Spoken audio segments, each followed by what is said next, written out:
Welcome to MPUNGWE-PUNGWE YouTube channel. Subscribe for you to enjoy more of our videos anytime we upload. Thank you very much, Right Honorable Speaker, for giving the people of Mzimba North an opportunity to ask questions and contribute on the matter that was raised by the Honorable Minister of Foreign Affairs. First, to thank the Honorable Minister for the work that he's doing in ensuring that our brothers and sisters who are stuck in South Africa come back home. And I just wanted to register that on the 15 people who had died on the bus, 3 of those were coming from my constituency, specifically from Karuhoro, and 1 of the 3 was a pregnant woman. And I just wanted to find out, Honorable Minister, in terms of social-psychological support that you're giving to those that are coming back. Just last week, I read in one of the social media outlets that 1 person had committed suicide immediately after their return. So clearly, there's need for us to give social-psychological support to our brothers who are coming back from South Africa, but also to find out from you, Honorable Minister, from those that died on the bus accident, what measures has government done to ensure that these people are compensated? Because we know that these buses have insurance, but usually what happens is that those that can't follow up are never compensated. I wanted to find out, in terms of compensation, what is the government doing to ensure that these people are compensated by the owner of the bus? But also to ask government, in terms of economic impact that we have. I think Lilongwe did touch on that matter, that this is going to affect the country a lot, because there are quite a number of Malawians who are working in South Africa who contribute a lot to the economy of this country. So definitely this will affect us.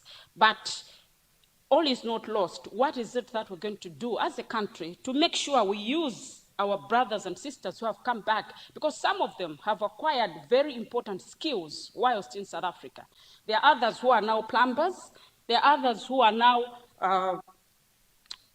drivers. They've acquired quite a number of skills, which are very, very important, whilst we as a country are trying to have an environment that is going to make sure we absorb all of them. But we all know that that is not going to be easy, looking at the economic situation that our country is going through.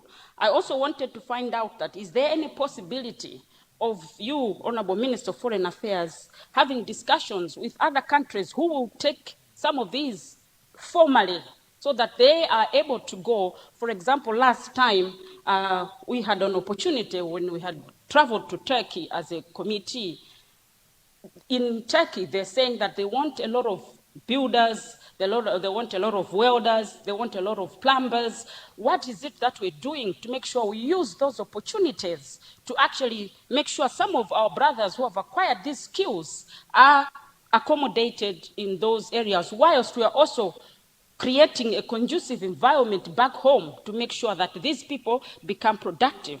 Because as a country, we have human capital, which is a very important factor in production. So whilst we're doing that, I'm sure it's also possible for us to try and see other avenues of how we can get these people to work with the skills that they have acquired. And the Minister of Labor I don't know what you've done in terms of doing an audit on the skills that these very people have, so that we know we have, for example, 1,000 of those that are skilled in painting, for example. What is it that we can do to make sure we use them? I also just wanted to find out that we're a member of SADC, and obviously quite a number of countries in the SADC region have been affected by what is happening in South Africa. What is it that SADC is doing to ensure that we have a dialogue with our colleagues in South Africa? I know it looks like it's very difficult to get them to understand the importance of them living peacefully with their neighbors, but I'm sure as a region we'll have more power if we can speak as a group. let alone African Union. What is it that they're doing to make sure that they're just not looking at the big brother bullying all of us because they feel that we are smaller brothers or something? What is it that SADC and African Union is doing in this regard? Honorable Speaker, Right Honorable Speaker and Honorable Minister, thank you very much for your attention.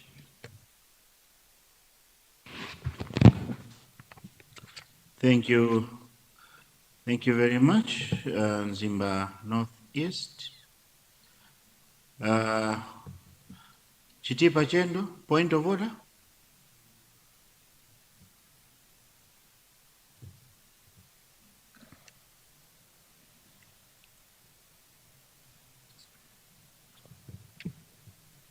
Right Honorable Speaker, the system recognized me as Chitipa Chendo, but I'm room central. I think they'll fix this.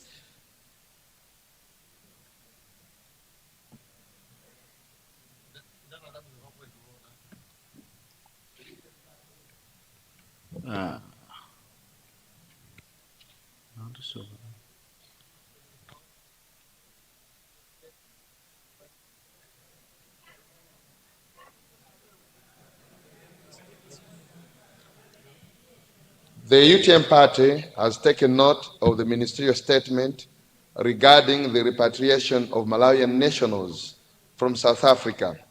We commend the government for taking immediate steps to ensure the safe return of our fellow Malawian citizens during this difficult time. However, while repatriation is necessary, it must not be mistaken for a lasting solution. The fundamental question that demands an honest answer is, but honorable member, why are so many Malawians risking everything you, Chitipa to seek? You stood on a point of order, unless you didn't come for training. What came on my screen was a point of order. That's why I called you, because I thought it was a point of order. I'll let you continue, but on our members, we have to know our gadgets. If it's a point of order, you know what you're supposed to do. If you are raising your hand, you also know what you're supposed to do. So I'll not entertain questions or debates through point of orders. Proceed. That is taken, Mr. Speaker. The fundamental question that demands an honest answer is, why are so many Malawians risking everything to seek opportunities outside our own country? The answer is simple. It is because of unemployment, poverty, and limited economic opportunities continue to push thousands of our young people to leave Malawi in search of better life. Many of them do not leave because they want to. They leave because they feel they have no choice. The jobs that many Malawians undertake in South Africa, whether in construction, agriculture, security services, hospitality, domestic work, transport, small-scale trading, or manufacturing, are jobs that can and should be created here at home through deliberate and practical economic policies. UTM, therefore, calls upon government to move beyond crisis management and begin addressing the root causes of economic migration. We propose the following measures as UTM. Launch national job creation program focused on labor-intensive sectors such as agriculture, agro-processing, construction, tourism, mining, and manufacturing. Small to medium enterprises need support by providing affordable financing, reducing unnecessary taxes and bureaucracy, and creating an enabling business environment for entrepreneurs. Invest in skills development through vocational training, as well as creation of industrial parks and colleges for young people to acquire skills that match the much needed industry skills.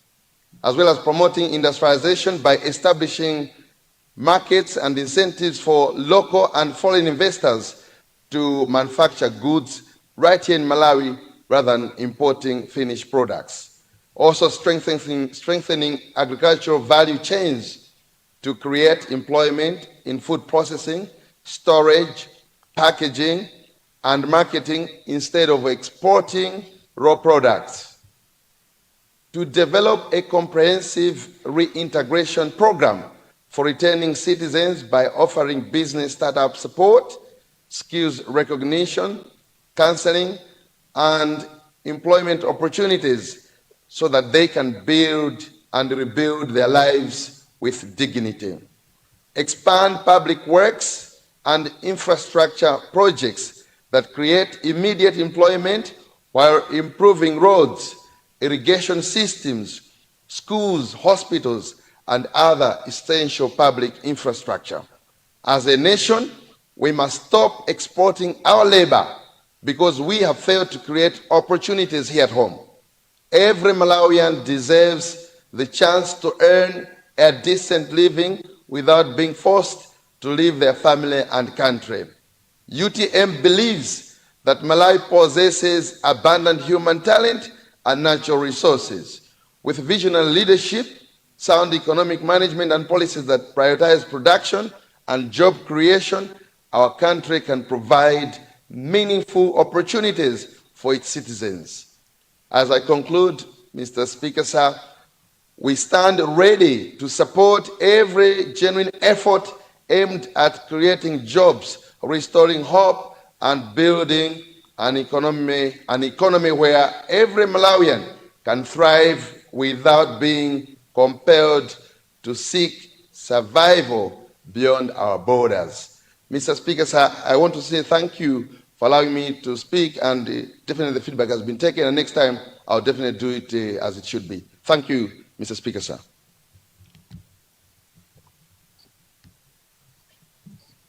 Thank you so much. I just wanted to clarify. Rumpi Central, right? Are you sitting on your seat? Because in the system it's showing Chitipa Chendo. Yeah, I think they want you closer to the border. Our technicians will have a look at that and sort that out. I don't know, leader, should I consider that one as a question, or I should take one more?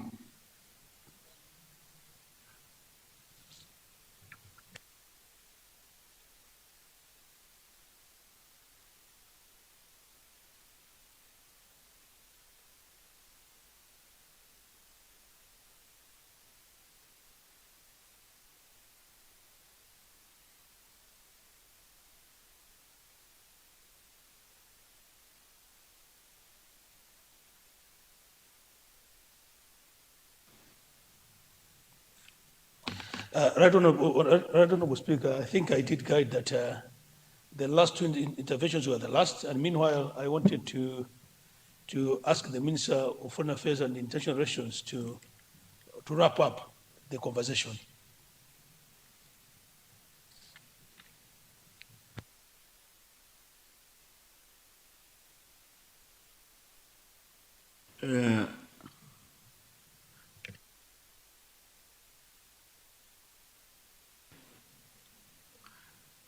Minister, is your mic not working? Let's try it. Let's try it. Please press it. Minister, go. Oh, okay.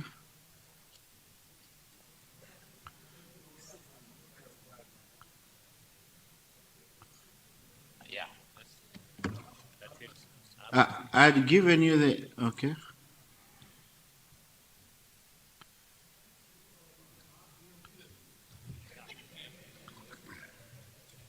Thank you, Right Honorable Speaker. Sir, I would like to thank all the honorable members who have contributed to this.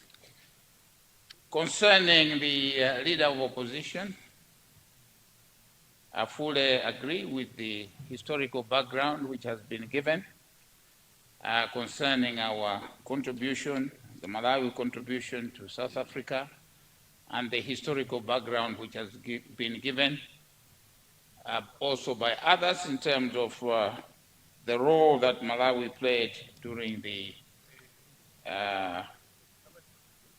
independence of South Africa. I would like to assure you that the diplomatic dialogue which has been involved by our President, Professor Arthur Peter Mutharika, together with Cyril Ramaphosa, has dwelt in these issues, and also at the present moment ourselves, as you know,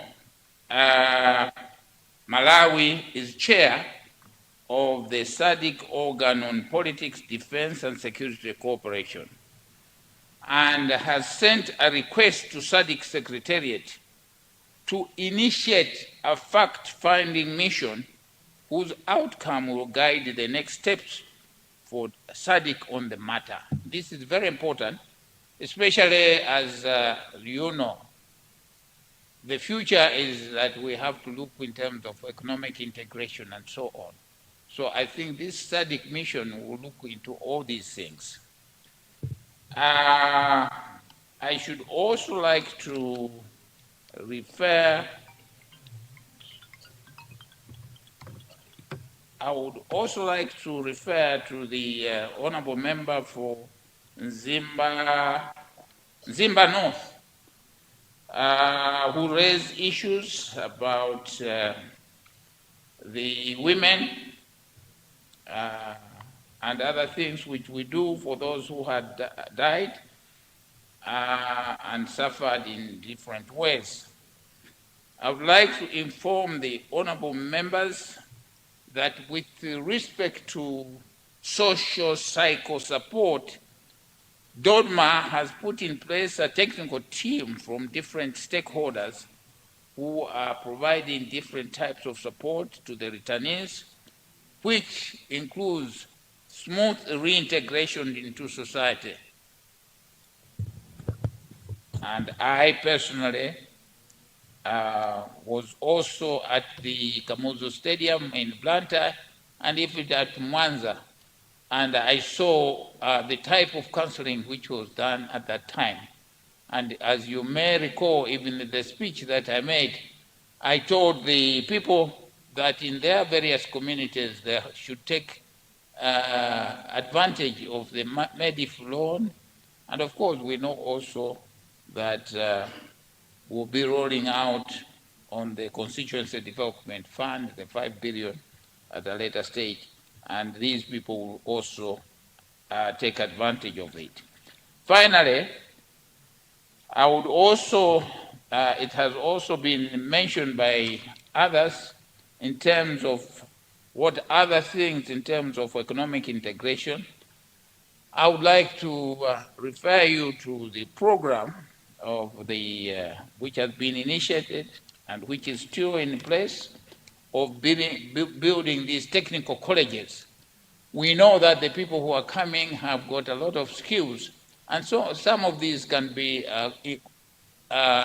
inculcated in our technical colleges as teachers, and others will be encouraged to start their own businesses and employ Malawians. So rest assured that as far as the government is concerned, we are doing everything possible to make sure that these are integrated. Finally, Right Honorable Speaker, I would say that we cannot, it's not in the best interest of the human rights principle to stop people from leaving the country. We know all over the world that people, even those developed countries, people leave the country to other countries for greener pastures, for different activities.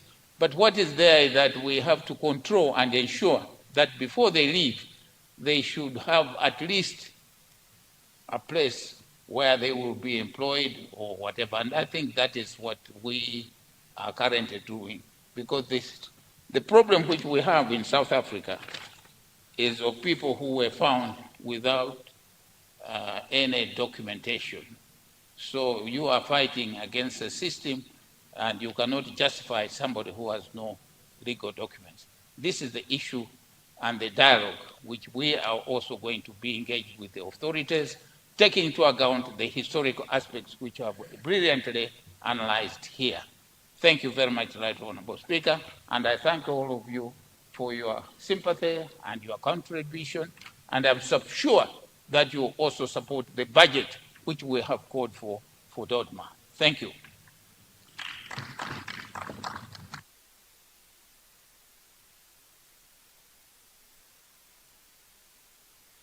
Thank you very much, Honorable Minister of Foreign Affairs. I see Honorable Minister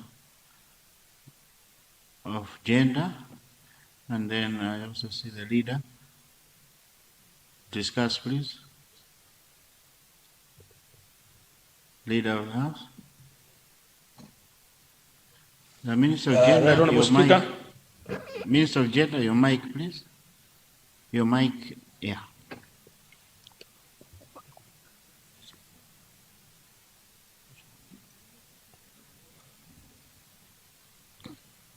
Well, in the interest of respecting women, I will leave the floor for now to the Minister of Gender. Apologies, Right Honorable Speaker. I expected that. Thank you, Leader of the House. Minister of Gender, you have the floor. Thank you very much, Right Honorable Speaker. Allow me to thank the Honorable Leader for granting me the floor to comment a word or two on the issue that has been responded by the Honorable Minister of Foreign Affairs. Right Honorable Speaker, firstly, I would like to thank the Honorable Minister of Foreign Affairs for his statement ably delivered and for his responses, assuring honorable members on the issue regarding to returnees from South Africa. Honorable Speaker, I would like also to thank the Minister for his efforts in ensuring that all returnees are safely home. As Minister responsible for social welfare, I would like to thank the Honorable Member for Zimba North for her questions regarding to issues of psychosocial counseling, family tracing.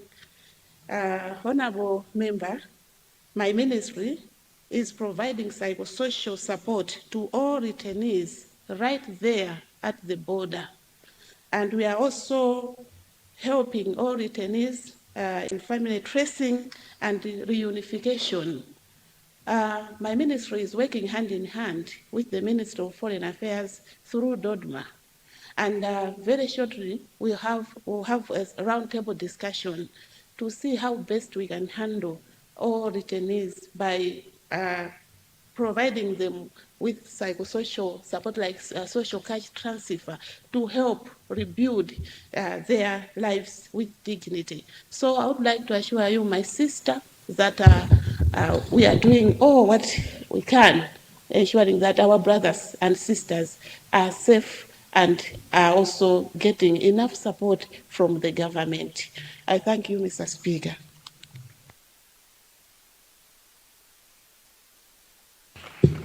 Thank you, Minister of Gender, for that update. Yes, Leader of the House. Thank you very much, Right Honorable Speaker. I beg to move that the order paper be further varied in order for us to tackle government business A, Roman numeral 1. The Honorable Minister of Local Government to present a statement on the actualizing APM's dream of one Malawi through equal and evenly distribution of public resources, a case of the defined CDF and its preparedness. I Beg to move.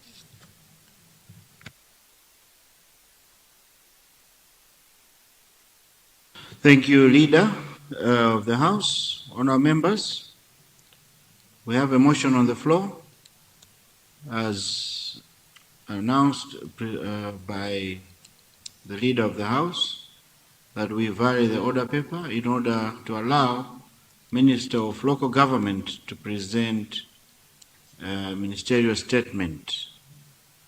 Those of that opinion say aye.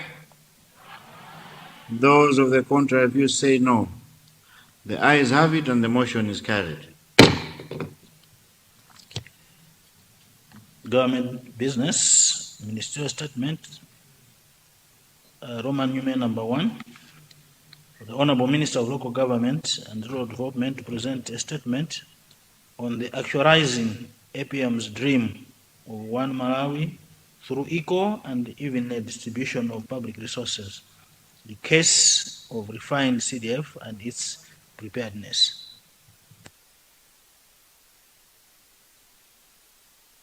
Thank you. Minister of Local Government, proceed.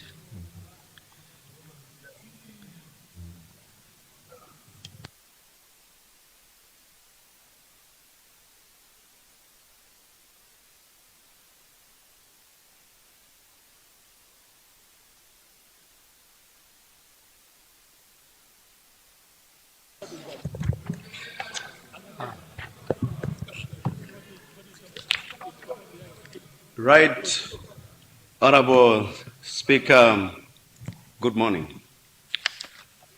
I rise to present a ministerial statement on the implementation of the reformed Constituency Development Fund, CDF, of which I've entitled The Actualization of APM's Dream of One Malawi Through Equal and Evenly Distribution of Public Resources, a case of the reformed CDF and its preparedness.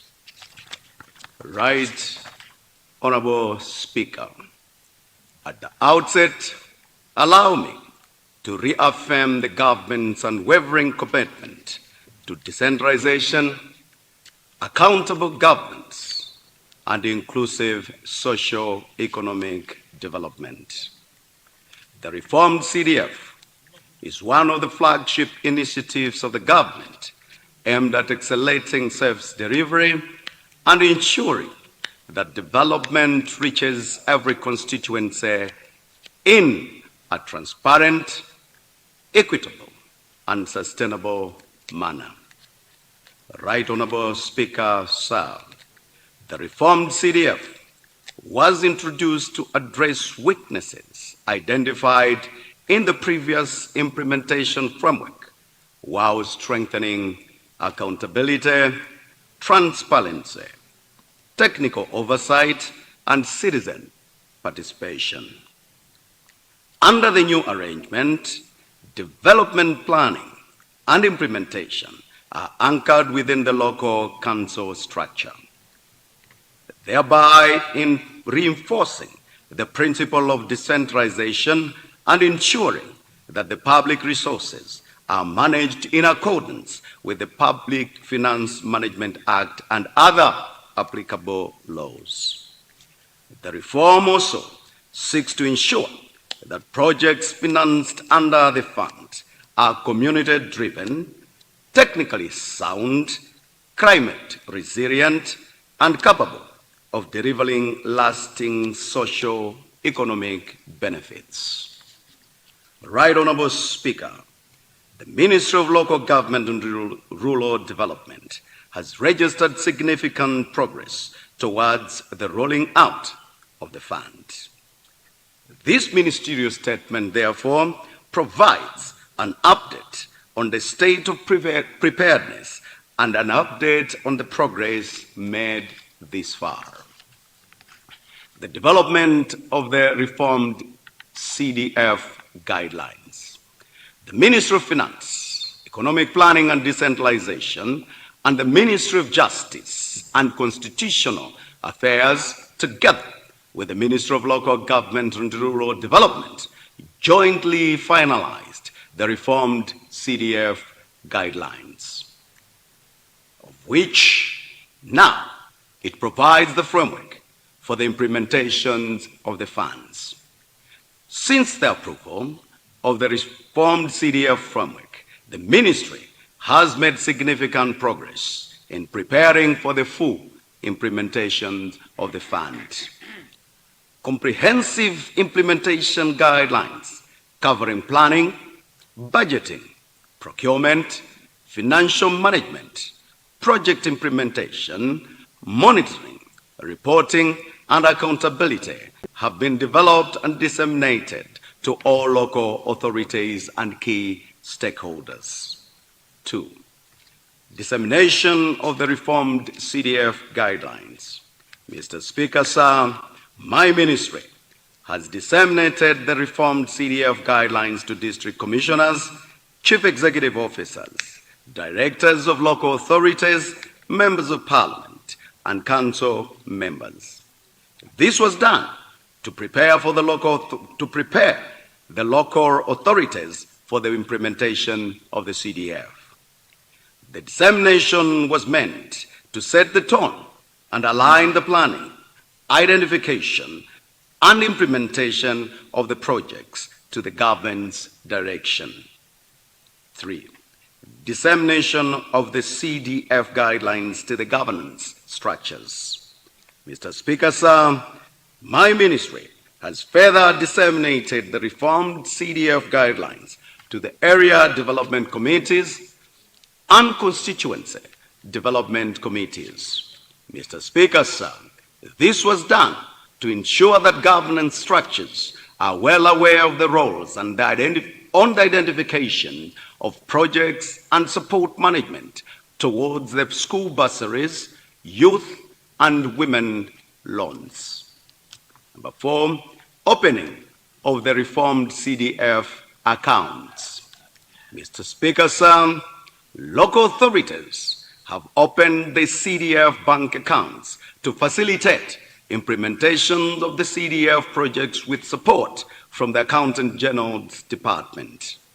The local authorities is, as far as fiduciary role is concerned, they are ready to implement the CDF as early as yesterday.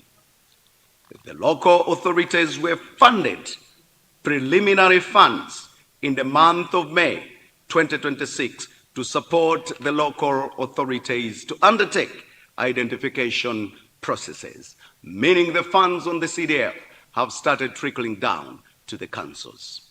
However, some local authorities had challenges to access the funds. My ministry engaged the Accountant General Department to resolve the matters. Number 5, capacity development in local authorities. Mr. Speaker, sir, the Ministry of Local Government and Rural Development identified the capacity development in local authorities as key issue that needed to be resolved. The ministry sought approval to fill all existing vacancies for the key headship positions. The ministry has since filled 13 directors of economic planning and development, 18 directors of public works, 12 chief procurement officers, and 8 directors of human resource and administration. The ministry has facilitated the recruitment process of 680 constituency development personnel, which comprising assistants of constituency assistant accountants, works supervisors, and assistant procurement officers. Interviews were conducted on the 29th of June 2026, and the results are expected by 10th of July 2026. In addition, the ministry has sought authority to recruit 36 internal auditors to strengthen the internal control systems across local authorities. My ministry has also submitted to the Ministry of Finance and Economic Planning the request for authority to recruit officers to fill vacant positions in local authorities, particularly within the directors of economic planning and development and public works. The request further includes key technical positions such as district environmental officers, procurement officers, and other essential professional staff. Thank you.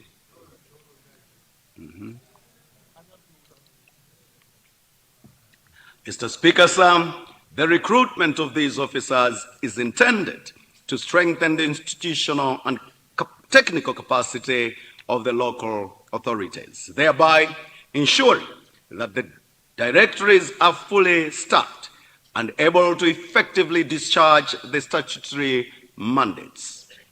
This initiative will enhance project planning, procurement, environmental management, supervision of infrastructure projects, and overall service delivery, thereby supporting the successful implementation of the reformed Constituency Development Fund and other decentralized development programs.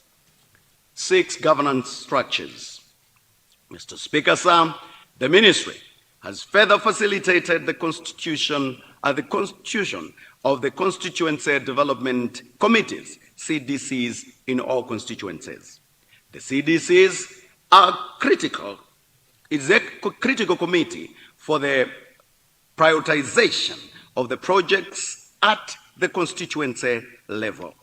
Mr. Speaker, sir, the Ministry has oriented all CDCs and some members of the ADCs across the country to prepare them for the roles of identifying the projects under CDF. This is one of the critical committees in as far as the implementation of the CDF is concerned. My ministry has further oriented district commissioners and chief executive officers, service committees of finance and audit, and public works of the councils to prepare them for the task. Preparation of the architectural designs and BOQs. My ministry has finalized the review and standardization of the architectural designs and bill of quantities BOQs for the projects most commonly implemented under the reformed Constituency Development Fund, CDF. The adoption of these standard designs and BOQs will enable local authorities to implement projects using uniform specifications and realistic cost estimates, thereby minimizing cost variation for similar projects across the country. This represents a major milestone in the rollout of the reformed CDF. The standardized designs will enhance the quality and consistency of infrastructure, improved efficiency in project implementation, facilitate effective supervision, and ensure greater value for money in utilizing the public resources. Identification of projects under CDF. Mr. Speaker, sir, local authorities have completed constituency planning process and preparedness for project proposals through participation of structures such as area development committees, village development committees, constituency development committees, councillors, members of parliament and other stakeholders were involved. The local authorities have since prepared projects for the implementation in the year to come. Mr. Speaker, sir, most of the local authorities have started the procurement process and some are at an awarding stage as we speak at the moment. School bursaries. Mr. Speaker, sir, the ministry has worked closely with the Ministry of Education to develop comprehensive guidelines for the administration of the bursaries under the reformed Constituency Development Fund. Honourable members are well aware that they frequently receive requests from the needy students seeking financial support to pursue their education. The school bursary guidelines will be circulated to all local authorities ready for implementation in the coming calendar year. To ensure transparency, fairness, and community participation, the guidelines incorporate the existing local governance structures in the identification and selection of beneficiaries. CDF dashboard. Mr. Speaker, sir, the government fully recognizes that the success of the reformed CDF depends on transparency, accountability, and prudent financial management. To strengthen the oversight and enhance accountability, the Ministry has developed a reformed CDF digital dashboard to facilitate real-time monitoring of project implementation by local authorities. The dashboard prototype has been completed and is currently undergoing testing using project data submitted by local authorities. It is expected to be officially launched during the month of July, to be specific, in the coming week. Once operational, the dashboard will enable members of Parliament, local authorities, and other stakeholders to monitor the implementation status of their projects, procurement processes, and financial performance of the projects in real time, thereby strengthening transparency and public accountability. Youth and women loans. Mr. Speaker, sir, with regards to the women and youth loans programs under the refined CDF, I wish to inform this August House that in accordance with the approved guidelines, the loans will be administered constituency by constituency through the Malawi Enterprise Development Fund, MEDEF. The identification of beneficiaries will follow a structured and transparent process beginning at the Village Development Committee, progress through the Area Development Committee, ADC, and subsequently being consolidated at the Constituency Development Committee before being submitted for authority at the district level and onwards for disbursement by MEDEF. Mr. Speaker, sir, I am also pleased to report that the standard operating procedures for the administration of the loans have been finalized. The Ministry, working in collaboration with MEDEF, will shortly commence orientation for local authorities and on the implementation of stakeholders to ensure smooth implementation of the program.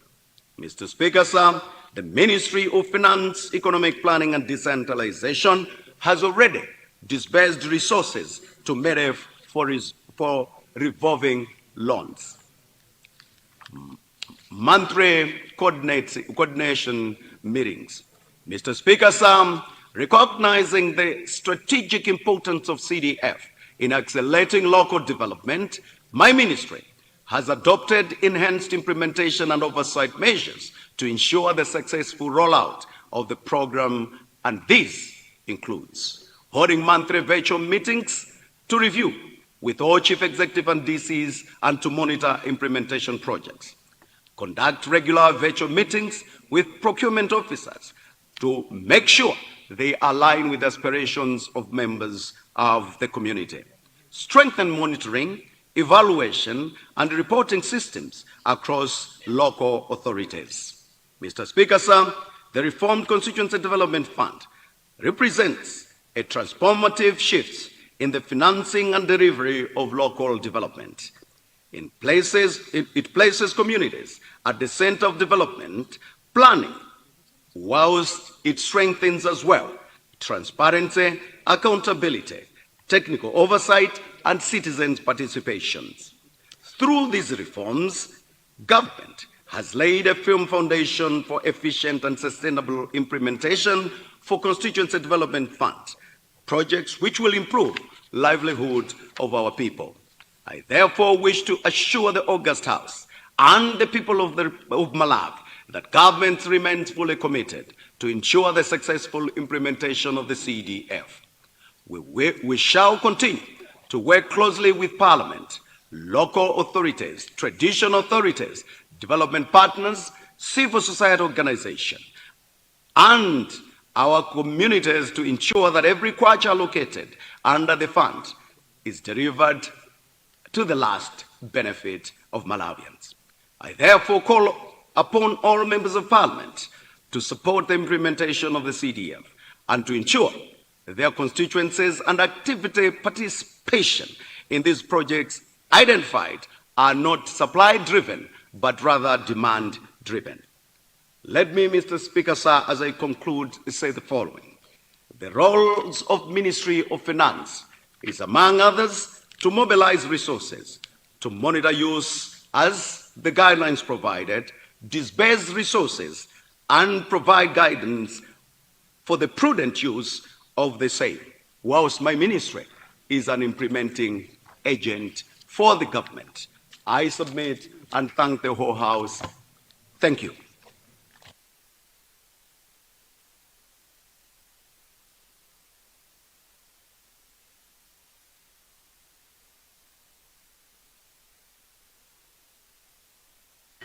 Thank you, Minister of Local Government.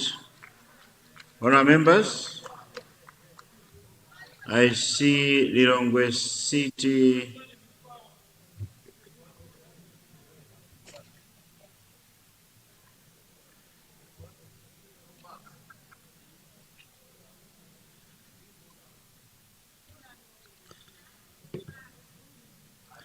Lumbazi. You have the floor. Thank you so much, Right Honorable Speaker, sir, for recognizing the people of Lumbadzi, our constituency, to actually make a comment from the statement made by the Minister of Local Government. But allow me, first of all, Right Honorable Speaker, sir, to, I'm sure you might have already been informed, but just to reinforce the information that we have visitors in your galley and they're coming from my constituency. Thank you so much. I would like to, first of all, thank the Minister of Local Government for the statement that has been ably presented in this August House. I would like to, first of all, indicate, Honorable Speaker, sir, that I think the issue of reform the Constituency Development Fund has been said time and again. And I would like to confirm that indeed the guidelines have been circulated even to our council. The constituency development committees have actually been put in place, and that includes my own constituency. And that right now, all that we are eager to see is the allocation of resources for the projects to commence. We would like to indicate, Right Honorable Speaker, sir, that this budget that we are talking in reference commenced on 1st April 2026, and today is 7th July. And that indicates that almost a full quarter has elapsed without any sign of development on the ground because of lack of resources. So it pleases me that the Honorable Minister is assuring this House that very, very shortly the launch of the whole program would actually take place. The people out there do think that as members of Parliament, there's nothing that we are doing in terms of development, considering that a whole quarter has lapsed. And it's my plea, Right Honorable Speaker, sir, to the government, through the Minister of Local Government, that the much needed funding should actually be expedited.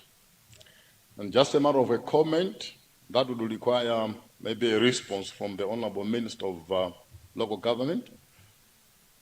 In my constituency, I think just last week, the officials from Lilongwe City Council came to present to us a contractor who is constructing a part of a road based on the resources that were left last time. And during that time, I requested the officials to also provide to us, particularly myself as an MP, the contract agreement that was presented to the contractor by the officials of the ministry.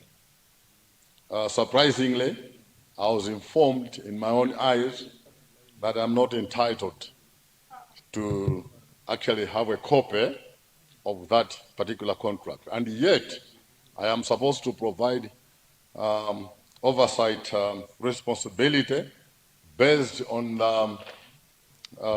guidelines that have been provided into that particular document. And so I would wish to ask the minister to provide guidance on this, because how would I provide oversight responsibility when I don't have a single guideline for me to question whether things are going in accordance with what was agreed or not.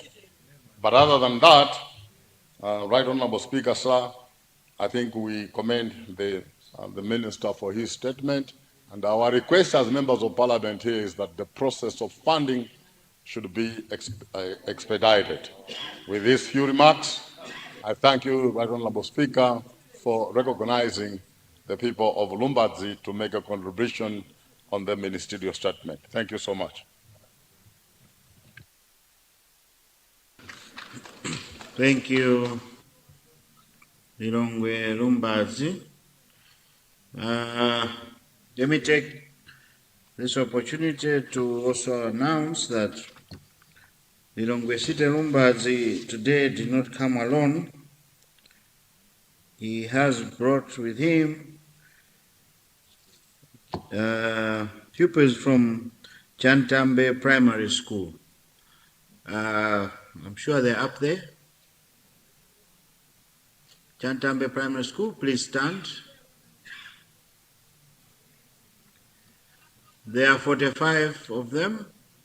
We thank you, Honorable, for bringing us our students to observe the proceedings. Thank you so much, Chantambe Primary School, for coming to visit us. Thank you once again. You may take a seat.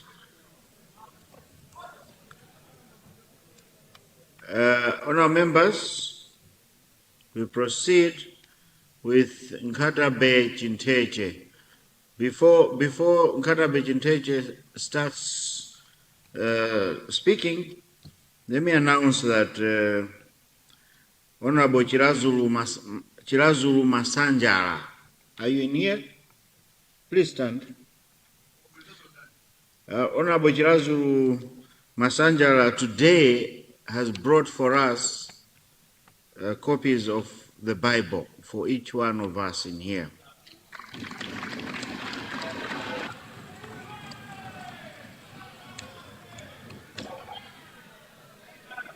So these Bibles are at the information desk. On your way out, please pick up your Bible. I hope it will do some magic on the Zakasina. Thank you so much, Chirazulu Masaja. Nkata Bejiteje, you may proceed.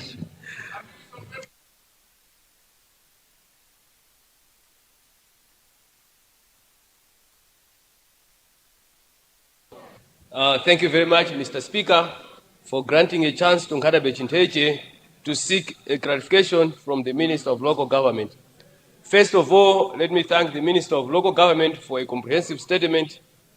Not that I was in doubt that you give a comprehensive statement, because he always does that. So thank you, Honorable Minister. Honorable Minister, I want to seek some clarification from you and by extension to Minister of Health. You know, in my constituency, we have got two big projects. There's a health post, which was being constructed under the money that was given by the American government. And now I understand that there are no funds, understandably so, to continue that project. And again, we've got a theater at Shinteje Hospital. So I wanted to find out whether there have been official handovers from the central government to the local governments that these projects can be continued under CDF, because CDF, as we all know it, has got enough money to continue or to finish these projects. I just wanted to find out that, because obviously the councils may not be aware that they can take over these projects. They will still be looking to the central government to complete these projects. I thank you very much, Honorable Minister. Thank you, Nkatabe Chinteche. I see a point of order. Zimba West.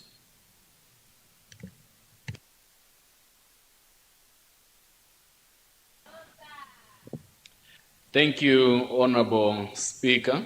Good afternoon.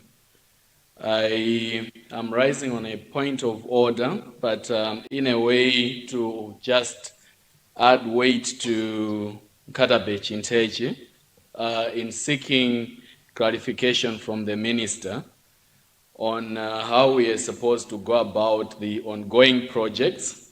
Taking my own case in Zimba West, where we had proposed and they were appraised projects which were ongoing, rehabilitation of Kabafu Health Center and Maridadi Health Center. While not yet official, we are being informed that these are not eligible for CDF. We would like to get guidance from the Minister over this. I submit, Honorable Speaker.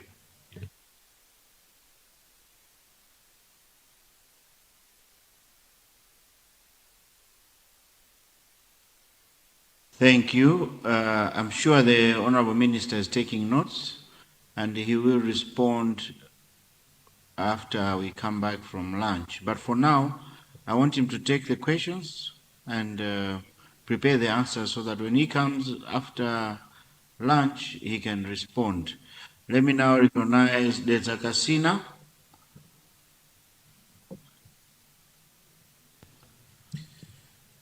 Thank you so much, Right Honorable Speaker, for recognizing people of Delta Casina to ask questions to the Minister of Local Government. Let me first congratulate him for the good statement. I know him as a man of God. If anything, it's not him facing these challenges of finances. But still more, I'll ask the Minister of Local Government what mechanism have you put in place that while you are managing this centrally, but the contractors who will be managing, who will be doing the works in our constituencies are paid timely. I know several contractors, and I know how the government is blocked to pay some of the issues. So how are you going to ensure that the CDF projects are prioritized and being paid to? Other than that, also through this Right Honorable Speaker, in terms of value for money, we have seen some of the estimations in our councils. The BOQs, they are trying to put just as estimation. You'd see the figures to be more of exorbitant figures, which are not realistic in nature, that they can cost some of these projects. How are you going to ensure that the contractors and your officials at the castle level, they are putting in at contractual fee or amount which is very friendly and fair, so that the money can do a lot of work and a lot of projects in our castles, Chair. But also, very lastly, our brothers who are coming from South Africa, there have been a lot of commitments from government who are promising them that welcome home, there's 5 billion, you are going to have a share out of it to have business. I don't know if this is the same 100 million for the youth and women empowerment, because some of the people coming from South Africa, they are not qualifying to be youth. Some of them. So can the Minister of Law Government come and clarify on that one? I submit, Right Honourable Speaker.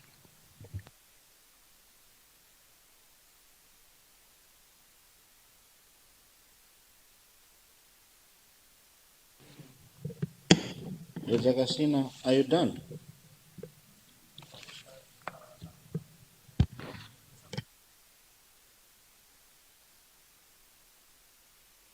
Thank you. I'm sure the Minister has taken note. I wanted to give Zomba Marosa, but I'm looking at the time. Can you be quicker than usual? Okay. Thank you, Zomba Marosa. You have the floor. Thank you so much, Right Honourable Speaker, for giving people of Zomba Marosa a chance to ask the Minister of Local Government a question pending on his report.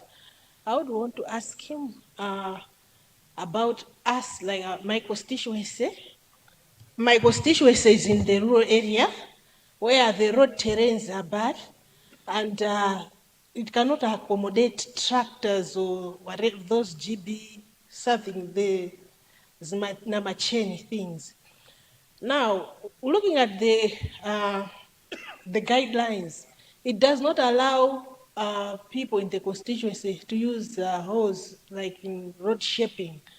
I would want to ask him to consider some of our constituencies in the guidelines that maybe our people can use hose just to restructure the roads, because using machinery, it's going to destroy a lot of things. So that was my question, Right Honourable Speaker. Thank you. Kodi munamvapo za Dr. Erube kwa Vumbwe. Dokota Elube, Dokota Elube. Dokota Elube, Dokota Elube. Kodi mukufuna mwitano wa business mtupatupa timabwezeresa banja likasokonekera kwa mphindi 40 timatsirika munthu akaberedwa chuma business ziziyenda bwino bwerani kwa Dr. Erube kumene timathandiza zonsezi. Nkhani zachitaka zavuta bwerani kwa Dr. Erube timathandizanso mwitano komanso kuvalirana anthu nkhope. Mukafuna kudziwa zambiri imbani foni pa 089 942649 0899426491 ndipo mukatero mudzathandizidwa. Dr. Erube, Dr. Erube, Dr. Erube hana chepa.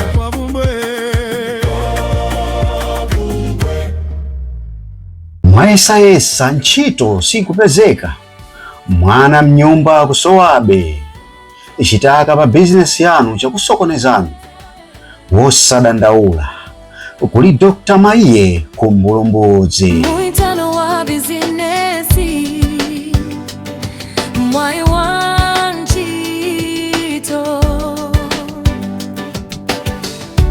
kukonza nsoma banja kusula chibelekero. Matenda okanika kuchirawo, matsoka osatha pa moyo wanuwo, lero pabanja makukuthothani, wosadandaula tangoimbani foni pa 0894 352 832 0894 352 832. Dr. Maiye, madotolo wa chinyengo musamale.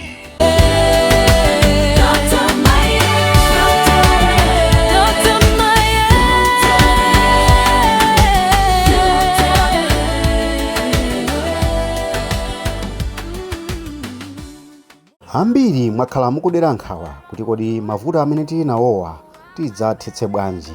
Mavuto ngati kusabereka, khunyu, misala, Kodi mukufuna chikoka cha business, mukufuna kulanga wakuba, magic wallet, kukwezedwa pa ntchito, kapena mukufuna kutsirika thupi, kuwinitsa loto ndi zina zambiri? Yankho la zonsezi lapezeka.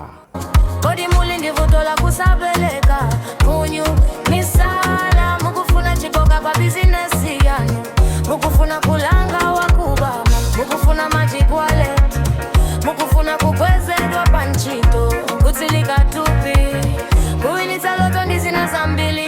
Dr. Makoti omwe amapezeka ku Blantyre, Lilongwe, Salima komanso Kasungu, amenewa ali ndi yankho la mavuto onsewa.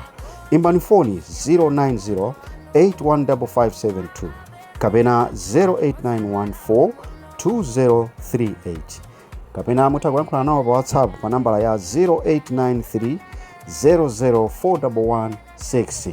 Mukatero muyankhulana ndi Dr. Makoti pa WhatsApp. Dr. Makoti, Dr. Makoti, mavuto aja aone msana wa njira. Kodi muli ndi vuto la kusabeleka, kunyu misala, mukufuna chikoka pa business yanu, mukufuna kulanga wakuba, mukufuna magic wallet, mukufuna kukwezedwa pa ntchito, kutsirika thupi, kuwinitsa loto ndi zina zambiri. Welcome to MPUNGWE-PUNGWE YouTube channel. Subscribe for you to enjoy more of our videos anytime we upload.